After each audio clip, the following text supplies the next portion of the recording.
એક મસ્ત વાર્તા. એક વખત એક પરિવારમાં સાસુ અને વહુ એ બંને વાત કરતા હતા. એમાં સાસુએ કીધું કે મને બાજુવાળા આંટી વાત કરતા હતા, એ વાત સાચી છે કે તને મારો સ્વભાવ નથી ગમતો, મારું વર્તન નથી ગમતું? જો આવું હોય તો તું મને કહી દે, એને શું કામ કહે છો?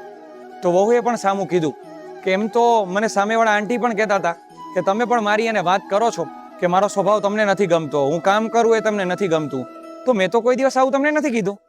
તો સસરા બોલ્યા કે તમે બંને 2 મિનિટ અહીંયા આવો, તમને છે ને મારે એક પ્રસંગ કેવો છે. તમે અકબર બિરબલનું નામ તો સાંભળ્યું જ છે. એક વખત છે ને અકબર બિરબલને કહે છે કે સાચા અને ખોટામાં 100 ફરક છે, મને 2 જ શબ્દોમાં કહે.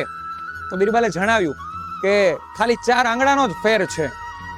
એ કે આંખથી જોયું હોય ને એ સાચું હોય, કાનથી સાંભળેલું ક્યારેક ખોટું પણ હોય. તો અકબર સમજી ગયા બધું અને એને પૂછ્યું તો આ 4 આંગળાનો ફેર એટલે? તેને કીધું કે તમારી આંખ અને કાન સુધીના 4 આંગળા જ થશે, જોજો.